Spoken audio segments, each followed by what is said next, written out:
Okay, so today I'm gonna make a thing that I found on Pinterest, which is an iced coffee protein shake.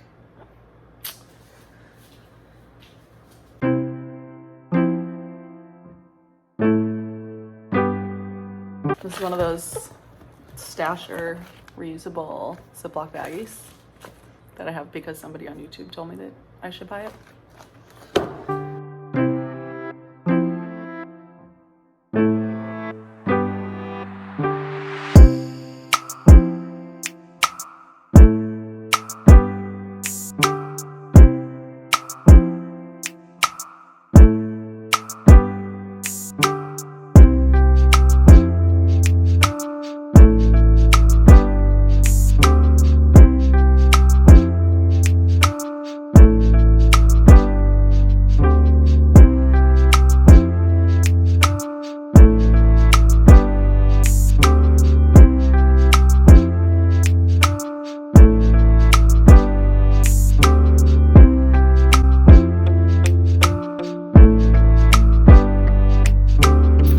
Good morning, team. Just a short video today to go over the new passage if you weren't able to come to either of the Zooms yesterday. I think you will like it more than the Cronin passage because I think we like anything more than the Cronin passage.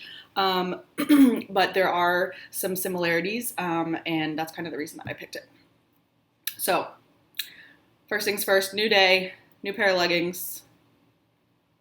I showered. That's about it. All right, so I want you to pull up the prompt. And then the other thing I want you to do is decide how you're going to take annotations. So I want you to be practicing today how you want to take them on the exam, whether that's on a sheet of paper, on a separate document, or if you are planning on printing it and annotating by hand. So to me, I think people with a printer have an advantage. The only thing is A, that would be like the one day my printer wouldn't work, probably.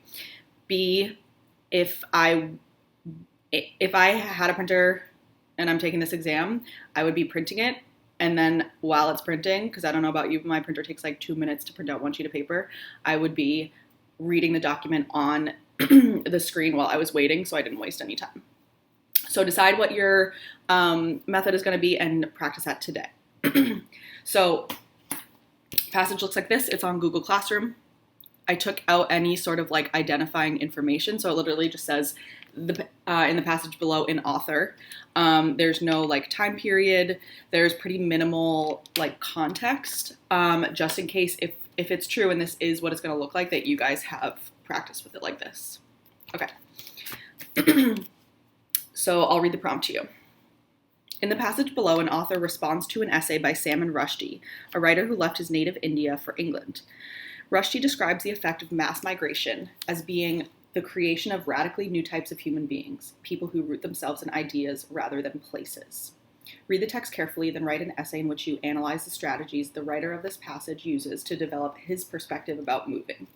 Okay, the first kind of like difficulty, the first complexity of this passage is it says, in the passage below, an author responds to an essay by Salman Rushdie. So what we're going to read is a response to an original piece. We don't have the original piece.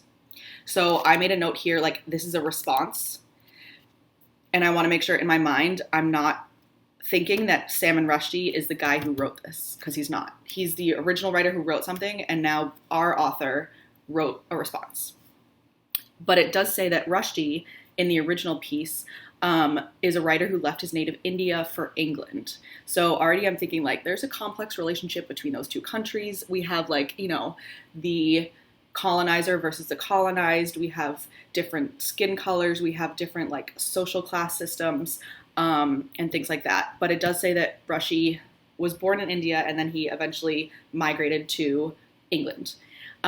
He says that mass migration is the creation of radically new types of human beings, people who root themselves in ideas rather than places, which to me sounds like it has a positive connotation. So to me, I'm already making a note. Rushdie thinks that through migration, we can create kind of like communities of thought versus just communities based on geographical location.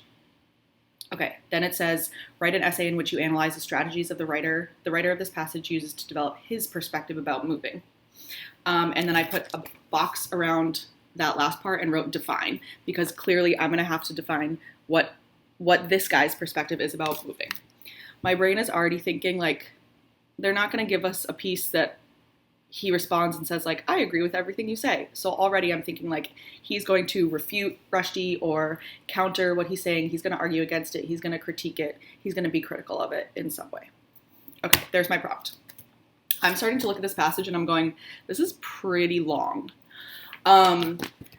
However, because I know that he is responding to him, I know that I'm thinking it's going to be an argument. So the first place I'm going to start is the conclusion, because I'm worried with this long of a passage that I'm not going to have time to get through the whole thing. So I'm starting there. Find the conclusion. It starts with I quarrel, and meet me there. So take a minute and read through the conclusion. You can pause me here if you need to. The first thing I'm noting is he literally starts with I quarrel. So I'm writing, like, this is an argument. He's literally saying I'm arguing with Rushdie because he articulates as eloquently as anyone the orthodoxy that I wish to counter. So already I'm putting boxes around quarrel and counter. This is a counter argument. He's making it clear in his conclusion. But then this middle part, Rushdie articulates as eloquently as anyone. So he's saying he articulates as eloquently, meaning like he writes as beautifully as anybody about what I want to argue against. This sounds like a compliment. It's not a compliment. He's saying, you are really good at writing garbage. Like, you're the best of the trash, basically. So, as Lucas said in our session yesterday, it is a formal roast. So he's not being polite. He's being pretty, like, sarcastic, I would say. And then if you continue down about midway through the conclusion, he talks about we should not suppose that it, meaning migration, occurs without disastrous consequences. So he's saying, like, Rushdie, you are missing all of these horrible things that come from mass migration. And I'm starting to brainstorm, like, what are the bad things that come from mass migration? I'm thinking, like, disease, death, stolen lands, all these kinds of things. Loss of language, loss of culture, loss of autonomy. And then finally he ends with, by settling in, we have a chance of making a durable home for ourselves, our fellow creatures, and our descendants. So I'm thinking, like, when you know that some place is yours and you're going to stay there forever, you take care of it. So this is the example I gave yesterday. Like, when you're in college and you live in 4 different crappy apartments in 4 years, you will get to the point where it's like a few weeks before you move out and you're not getting your security deposit back because your roommate, like, put a hole through the wall or, broke the shower head off some stupid thing that one of your roommates did so that you're not getting your security deposit back.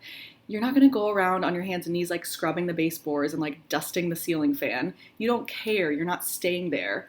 It's the same idea that, like, if you don't have ownership over a place, you don't feel like you're staying there for a long time, then why would you take care of it? It's like human nature. You wouldn't. Okay, so take a minute and write his message. What is he saying? What is his purpose in this passage? How is he countering Rushdie? So pause me here. Okay, then I'm going back to the beginning and I'm going to read back through. I'm looking for what are the rhetorical strategies that he uses in order to counter Rushdie. So how does he, like, structure his argument? What sorts of choices does he make in order to effectively counter Rushdie? So go ahead and read that first passage. You can pause me here if you need to. And I'm going back to the beginning where he lists all these things. So he calls Americans this nation of restless movers. From the beginning, our heroes have been sailors, explorers, cowboys, prospectors, speculators, backwoods ramblers, rainbow chasers, vagabonds of every stripe. He's saying, like, this is part of our, like, national DNA, is to feel the need to explore and expand and, go geographically farther and move away. Like, that's was our origin story, basically. He literally in this passage calls it our national mythology. So Why is he conceding that this is like part of us? What does that do as the opening of this response to Rushdie? He could have started and just said like, y'all are wrong, okay?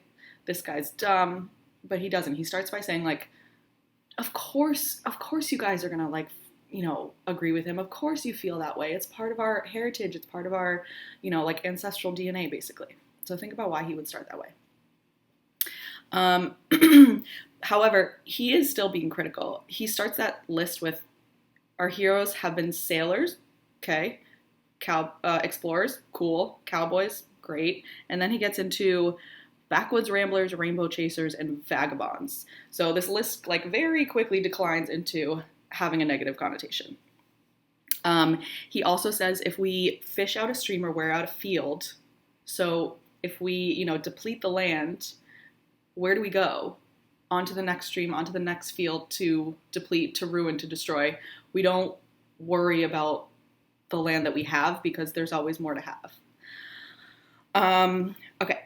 And then when you continue into the next paragraph, he starts with, so Americans are likely to share Rushdie's enthusiasm for the hybridity and purity, intermingling, the transformation that comes of a new and unexpected combination of human beings, cultures, ideas, politics, movies, songs. I'm going, where else have we seen an example of these like long lists? And there's a syndeton here. He's skipping conjunctions, which, like quickens the rhythm of what he's saying. It really emphasizes like how many things are in this list. I'm thinking, where else have I seen this? Back at the beginning, like we just talked about. So in quoting Rushdie, why is he doing that? Why would he quote this long list from Rushdie and also be using his own long list himself? So we called it yesterday the SpongeBob font, like this SpongeBob with his like nose sticking out. If somebody said something to you and you're like, you mock them and you're like, whoa, whoa, whoa, whoa, right? If you say it in the same tone and in the same like framing that they do, you're mocking them. So he's literally like, he's just outwardly mocking him. He's quoting him, he's citing his evidence, which is like classic textbook counter argument, but he's using his own words against him. Okay, and then if we continue down that passage, if you look at where he says, yet we might respond more skeptically when Rushdie says that to be a migrant is perhaps the only species of human being free of the shackles of nationalism, to say nothing of its ugly sister, patriotism. So we have this quote from Rushdie with a parenthetical, meaning like in parentheses, he has this phrase. And then after that, our author says, Lord knows we could do with less nationalism. And then in parentheses, he says, to say nothing of its ugly siblings, racism, religious sectarianism, or class snobbery. Again, he's using the exact form, like the syntactical form, the grammatical form that Rushdie is using in order to refute his claims. And basically, Rushdie says like, oh my gosh, when we migrate, we finally are free of nationalism and patriotism. How terrible are those two things? And then our author says like, really? Like, what about when we migrate and we have all these new problems like racism, like religious sectarianism, like classism? So again, he's openly mocking him. Okay, so that is a major point of his argumentative structure. And again, like not to hedge our bets, but last year the FRQ2 was a letter. The year before that it was a commencement speech. So not that it couldn't be one of those two again, but I do want to make sure that we've done something like this, like an essay, an excerpt or an article, because it very well could be something like that. Okay, so you're going to continue working through it. I think the third paragraph is fairly straightforward. I think we have a very significant shift there when he starts talking about the worst abuses. So your homework is for tomorrow, you need to complete your annotations, however those may look, and upload those. And then you're going to write me a beautiful intro paragraph with a clear and defensible thesis that includes an in order to. Let me know what questions you guys have. I'm here. Tomorrow I will give you one assertion. And over the weekend for Monday, you're going to write just one body paragraph. So tomorrow you'll have an intro. Over the weekend, you write a body paragraph. Again, following those same things that we talked about with the Cronin body paragraph revisions, the ones that I have gotten are so much better. Like, for the most part, they are all 3s and 4s. If it's not a 3 or a 4, I'm sending it back to you and you need to fix it. But they have been so much better. Okay. Bye. I hope you have a lovely day. I will talk to you tomorrow. I will try not to bother you in between now and then.